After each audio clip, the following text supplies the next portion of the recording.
ಈ ದಿನದಂದು ಪ್ರಾತಃ ಕಾಲದಲ್ಲಿ ಕ್ರಮಬದ್ಧವಾದ ನಿರ್ಮಾಲ್ಯ ವಿಸರ್ಜನೆ, ಪಂಚಾಮೃತಾಭಿಷೇಕ ಮತ್ತು ಉದ್ವಾಚನೆ ಮೊದಲಾದಂತಹ ಕಾರ್ಯಕ್ರಮಗಳನ್ನು ನಿರ್ವಹಿಸಿ ಬೃಂದಾವನ ಸನ್ನಿಧಾನದಲ್ಲಿ ಪ್ರತಿಮೆ ಮತ್ತು ಸಾಲಿಗ್ರಾಮಗಳ ಪೂಜೆ ಇವುಗಳನ್ನೆಲ್ಲ ನಿರ್ವಹಿಸಿ ನಂತರದಲ್ಲಿ ರಾಯರ ಮೂಲ ಬೃಂದಾವನಕ್ಕೆ, ಅದೇ ರೀತಿಯಾಗಿ ನಮ್ಮ ಪರಂಪರೆಯ ಇತರ ಯತಿವರೇಣ್ಯರ ಬೃಂದಾವನಗಳಿಗೆ ಮತ್ತು ಶಾಖಾ ಮಠಗಳಲ್ಲಿರ್ತಕ್ಕಂಥ ರಾಯರ ಮೂಲ ವೃತ್ತಿಕಾ ಬೃಂದಾವನಗಳಿಗೆ ಇಂದು ದೇಶದ ಉದ್ದಗಲಕ್ಕೂ ಕೂಡ ಅಕ್ಷತೃತೀಯ ದಿನದಂದು ಈ ಗಂಧಲೇಪನ ಕಾರ್ಯಕ್ರಮ ಅನ್ನುವಂಥದ್ದು ನಡೆದುಕೊಂಡು ಬರ್ತಾ ಇದೆ.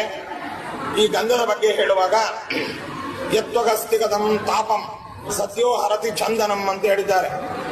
ಈ ತೊಕ್ಕು ಅಂದ್ರೆ ಚರ್ಮ, ಅದೇ ರೀತಿಯಾಗಿ ಮೂಳೆ ಇವುಗಳಲ್ಲಿರ್ತಕ್ಕಂತಹ ತಾಪವನ್ನು ಕೂಡ ಪರಿಹಾರ ಮಾಡುವಂತಹ ಗುಣ ಮತ್ತು ಶಕ್ತಿ ಈ ಚಂದನಕ್ಕೆ ಇದೆ ಎಂಬುದಾಗಿ ಹೇಳ್ತಾರೆ.